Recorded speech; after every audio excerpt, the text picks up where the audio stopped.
Here at Israel, humanap ka ng ibang pag-ibig. Kept on dragging me and Brad to this issue to blame it on us. We have submitted Mr. Sagrado and also Israel's testimony. So the relevant pieces of evidence. This will establish the respondents directly to the illegal trade and also the implication to the murder of Rolando Salazar.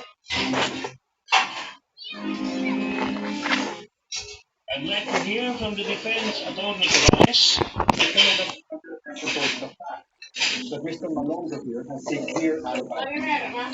During Salvacion's alleged Moises was even with his family in Hidalgo. Marami po kami isinubitang ebidensya para mapatunayan ito.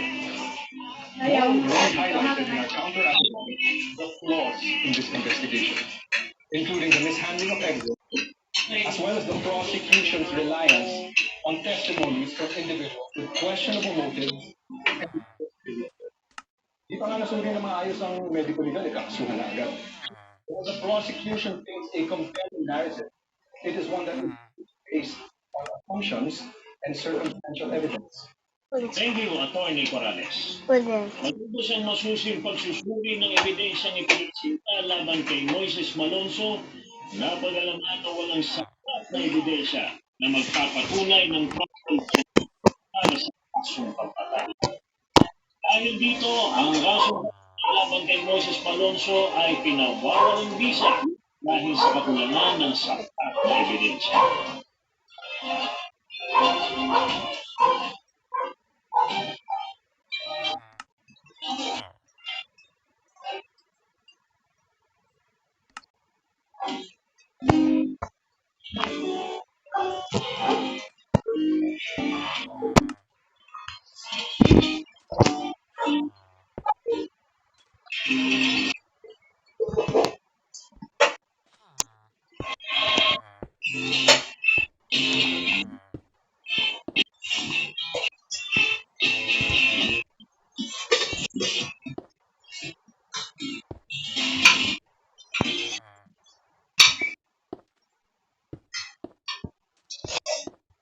Diba? Kinuha ko na nga doon.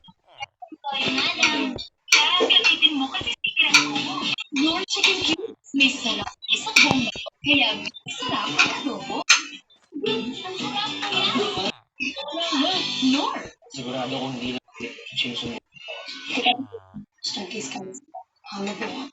If I don't know, that you're obsessed with her, I'm warning you because I'm gonna tell mom.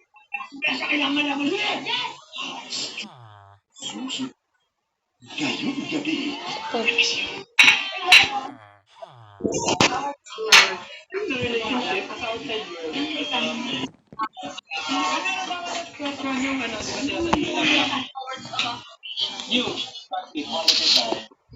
May nais akong ipapanood sa inyo.